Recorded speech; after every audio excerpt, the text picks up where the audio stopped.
আসসালামু আলাইকুম ওরহমতুল্লাহি ওবরাকাতুহু। সুপ্রিয় দর্শক ও শ্রোতা, আমন্ত্রণ জানাচ্ছি মিশরের ইতিহাস, ঐতিহ্য, সভ্যতা ও সালতানাতের স্থাপত্যের উপর নির্মিত এনটিভির বিশেষ আয়োজন কাফেলার ক্যানভাসে। আজকে আপনাদেরকে আমরা নিয়ে এসেছি জান্নাতের পাহাড় জাবালে মুকাত্তামের একদম পাদদেশে, যেখানে রয়েছে সিটি অফ দ্য ডেথ বা মৃত্যুদের উপত্যকা।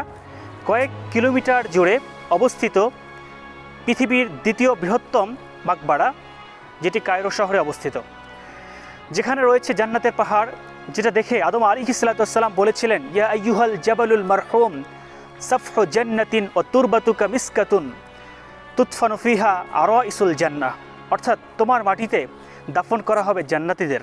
সুপ্রিয় দর্শক ও শ্রোতা, আদম আলাইহিস সালামের সেই দোয়ার আজকে ফলশ্রুতি আমরা দেখতে পাচ্ছি। এই মাটিতেই শায়িত রয়েছেন রাসূল সাল্লাল্লাহু আলাইহি ওয়াসাল্লামের অসংখ্য সাহাবা এবং তার আহলে বায়েত, ইসলামের মহান মনীষীগণ। ইবনে হাজার আসকালানি রহিমাহুল্লাহ, ইমাম শিহাবুদ্দিন আবুল ফদল আহমদ ইবনে আলী ইবনে মোহাম্মদ ইবনে হাজার আসকালানি রহিমাহুল্লাহ, প্রখ্যাত মুহাদ্দিস, যুগ শ্রেষ্ঠ হাদিস বিশারদকারী যিনি, একাধারে হাফিজুল হাদিস, শেখুল ইসলাম, সেই সাথে কায়রোর প্রধান বিচারপতি। সহিহ আল বুখারীর সর্বশ্রেষ্ঠ ব্যাখ্যা গ্রন্থ ফাতহুল বারী এর প্রণেতা যিনি বিশ্ববিখ্যাত আল আজহার বিশ্ববিদ্যালয়ের শিক্ষক ছিলেন, লিসানুল মিজান, তাহজিবুত তাহজিব, শরহুন নুখবা সহ প্রায় ১৫০টি গ্রন্থ রচনা করেছেন। কায়রোর এই সিটি অব দ্য ডেথ বা মৃত্যুদের উপত্যকায় জান্নাতের পাহাড় জাবালে মুকাত্তামের পাদদেশে সমাহিত রয়েছেন ইমাম ইবনে হাজার আসকালানি রহিমাহুল্লাহ। সহিহ বুখারীর প্রখ্যাত ভাষ্যকার উমদাতুল কারীর সংকলক যিনি, ইমাম ইবনে হাজার আসকালানি রহিমাহুল্লাহর সমসাময়িক হানাফি মাযহাবের অন্যতম মুখপাত্র, প্রখ্যাত মুহাদ্দিস, ফকিহ ইমাম আল্লামা বদরুদ্দিন আইনি রহিমাহুল্লাহ, যিনি ইমাম আইনি নামে সমাধিক পরিচিত ছিলেন। আপনারা দেখতে পাচ্ছেন তার মাকবারাটি। সেই সাথে তার পাশেই সমাহিত রয়েছেন মিশরের প্রখ্যাত সিরাত গবেষক, বুখারী শরীফ ও মুসলিম শরীফের অন্যতম ব্যাখ্যা গ্রন্থ ইরশাদুস সারি, মিনহাজুল ইবতিহাজ, আল মাওয়াহিব আল্লাদুন্নিয়া সহ বহু গ্রন্থের সংকলক ইমাম আহমদ বিন মুহাম্মদ বিন আবু বকর আবুল আব্বাস শিহাবুদ্দিন কুতাইবি কাস্তালানি মসরি রহিমাহুল্লাহ, যিনি ইমাম কাস্তালানি নামে প্রসিদ্ধ ছিলেন। এই জায়গাতে শায়িত রয়েছেন পৃথিবীর ৪ জন কুতুবের একজন, ইমাম আতাউল্লাহ সেকেন্দারি রহিমাহুল্লাহ। সেই সাথে এখানে সমাহিত রয়েছেন প্রখ্যাত হাদিস বিশারদ, মুহাদ্দিস, সহিহ বুখারীর ব্যাখ্যা গ্রন্থ বাহজাতিন নুফুসের প্রণেতা আবদুল্লাহ ইবনে আবি জামরা রহিমাহুল্লাহ। এর পাশেই সমাহিত রয়েছেন শেখুল ইসলাম, প্রখ্যাত হাদিস গবেষক, ৭ম শতকের মুজাদ্দিদ, শাফি মাযহাবের বরেণ্য ব্যক্তিত্ব ইমাম দাকিক ইবনে ঈদ রহিমাহুল্লাহ। আরও সমাহিত রয়েছেন হানাফি মাযহাবের ইমাম, জগৎ বিখ্যাত সুফি, ফকিহুল উম্মাহ, মুজতাহিদ ইমাম কামাল ইবনুল হুমাম রহিমাহুল্লাহ। ইমাম লাইস ইবনে সাআদ ইবনে আব্দুর রহমান আল ফাহমি রহিমাহুল্লাহ ৯৩ হিজরিতে মিশরের কালুবিয়াতে জন্মগ্রহণ করেছিলেন, যিনি ১৭৫ হিজরি সনে ওফাত গ্রহণ করেন। ছিলেন বিখ্যাত একজন তাবেঈন। ইমাম বুখারী রহিমাহুল্লাহ যার রেওয়াত গ্রহণ করেছেন, তার সমসাময়িক ছিলেন ইমাম মালিক রহিমাহুল্লাহ। তিনি ইমাম ও মিসির উভতিতে ভূষিত ছিলেন। ইমাম শাফি রহিমাহুল্লাহ যার ব্যাপারে মন্তব্য করেছিলেন যে ইমাম লাইস তিনি ইমাম মালিক থেকেও অধিক ফকিহ ছিলেন। ইমাম লাইস বিন সাআদ একটি মাযহাবের সূচনা করেছিলেন। পরবর্তীতে প্রচার প্রসারের অভাবে তার সেই মাযহাবটি বিলুপ্ত হয়ে যায়।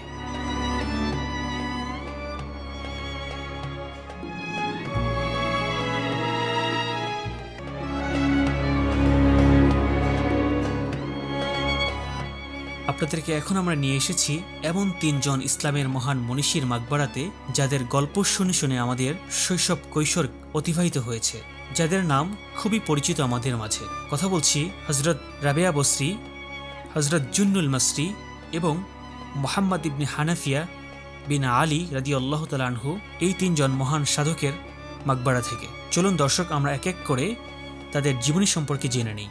মুহাম্মদ ইবনে হানাফিয়া বিন আলী রাদিয়াল্লাহু তাআলা আনহু ইসলামের চতুর্থ খলিফা হযরত আলী রাদিয়াল্লাহু তাআলা আনহুর একজন সন্তান ছিলেন।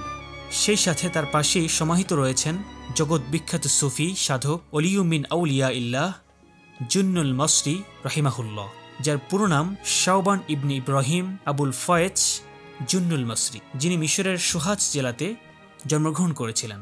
এই মহান সুফি সাধক মিশরের গিজা জেলাতে 245 হিজরিতে রফিকে আলার দরবারে পাড়ি জমান। জনশ্রুতি অনুযায়ী তার জানাজায় সবুজ পাখিরা পালক নেড়ে জানাজা থেকে দাফন পর্যন্ত বিচরণ করেছিল।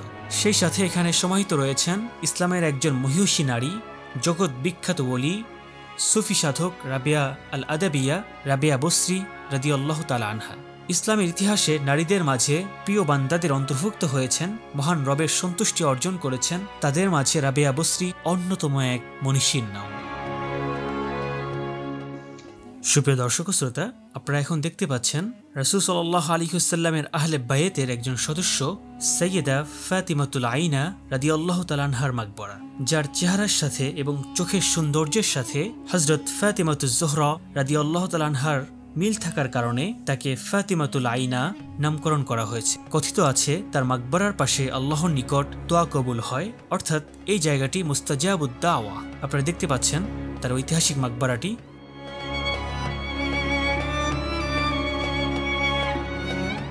আপনারা এখন দেখতে পাচ্ছেন প্রসিদ্ধ তাবিঈ, তাফসীর, হাদিস, ফিকহের সকল শাখার জগৎ বিখ্যাত ইমাম ওলিউমিন আউলিয়া ইল্লাহ আবু বকর মুহাম্মদ ইবনে সিরিন আল বসরি রহিমাহুল্লাহ, যিনি ছিলেন ইরাকের বসরা নগরীর প্রধান ইমাম ও মহান মনীষী। স্বপ্নের তাবির বা ব্যাখ্যায় যিনি সুপ্রসিদ্ধতা লাভ করেছিলেন। দর্শক শ্রোতা, আপনাদেরকে এখন আমরা নিয়ে এসেছি হানাফি মাযহাবের ব্যারিস্টার, শরহ মাআনিল আসার, শরহ মুশকিলিল আসার ও বিশ্বব্যাপী সকল মাযহাবের ওলামায়ে কেরামের নিকট সমাদৃত আকিদার প্রসিদ্ধ গ্রন্থ আকিদাতুত তাহাওয়িয়া এর সংকলক শেখুল ইসলাম হাফিজুল হাদিস মুহাদ্দিস মিসর ইমাম আবু জাফর আত-তাহাওয়ি রহিমাহুল্লাহর মাকবারাতে, যার পুরো নাম আবু জাফর আহমদ ইবনে মুহাম্মদ ইবনে সালামা আল আজদি আত-তাহাওয়ি রহিমাহুল্লাহ, যিনি ছিলেন একজন হাদিসের হাফেজ, জগৎ বিখ্যাত ইমাম, ফকিহুল উম্মাহ, একই সাথে যিনি ছিলেন মিশরের প্রধান মুহাদ্দিস এবং হানাফি মাযহাবের সবচেয়ে বড় আলেম। আপনারা দেখতে পাচ্ছেন তার মাকবারাটি। আপনারা এখন দেখতে পাচ্ছেন বিশ্ববিখ্যাত কারি আব্দুল বাসিত ইবনে আব্দুস সামাদ রহিমাহুল্লাহর মাকবারা। সুললিত সুর, সুমধুর আকর্ষণীয় তেলাওয়াতের মাধ্যমে ইমানদারদের হৃদয়ে যিনি অনুরাগের সৃষ্টি করেছেন, সুমধুর তেলাওয়াতের মাধ্যমে সকলের হৃদয় তিনি জয় করে নিয়েছেন। আপনারা দেখতে পাচ্ছেন সেই মহান ইসলামের মনীষী বিখ্যাত কারি আব্দুল বাসিত ইবনে আব্দুস সামাদের মাকবারা।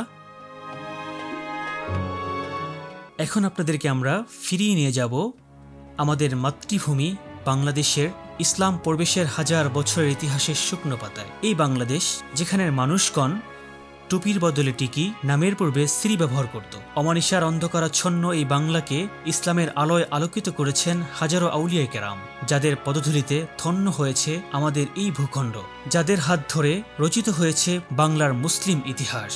শাহজালাল, শাহ পরান, শাহ মাখদুম, খান জাহান আলী রহিমাহুল্লাহ। সেই তাদের অন্যতম একজন মহান মুসলিম মনীষী ছিলেন আল্লামা শাহ সুফি নেসারউদ্দিন আহমদ রহিমাহুল্লাহ, যিনি ছিলেন জগৎ বিখ্যাত একজন সুফি, যুগ শ্রেষ্ঠ ফকিহ। মিশর থেকে আপনাদেরকে সেই মহান মনীষীর মাকবারা জিয়ারতে নিয়ে এসেছি। নদীমাতৃক বাংলার চিরন্তন ছবি আঁকা, অপরূপ ছায়া ঢাকা বরিশালের নিসারাবাদের এক নিভৃত পল্লীতে যিনি সমাহিত রয়েছেন। ইসলামের এই মহান প্রাণপুরুষ উপমহাদেশের ইসলাম প্রচার ও প্রসারে রেখেছেন অসামান্য অবদান। সুপ্রিয় দর্শক ও শ্রোতা, আপনারা দেখছিলেন এনটিভির বিশেষ আয়োজন কাফেলার ক্যানভাসে। দেখতে দেখতে অনুষ্ঠানের একদম শেষ প্রান্তে আমরা চলে এসেছি। আজকের মতো বিদায় নিচ্ছি ইবনে হাজার আসকালানী রহমতুল্লাহ আলাইহির মাকবারা থেকে। আগামীকাল একই সময়ে এনটিভির পর্দায় নতুন একটি পর্ব নিয়ে আপনাদের সামনে হাজির হব। সে পর্যন্ত আল্লাহ সুবহানাহু ওয়া তাআলা আমাদেরকে ভালো রাখুন, সুস্থ রাখুন। আসসালামু আলাইকুম ওয়া রাহমাতুল্লাহি ওয়া বারাকাতুহু।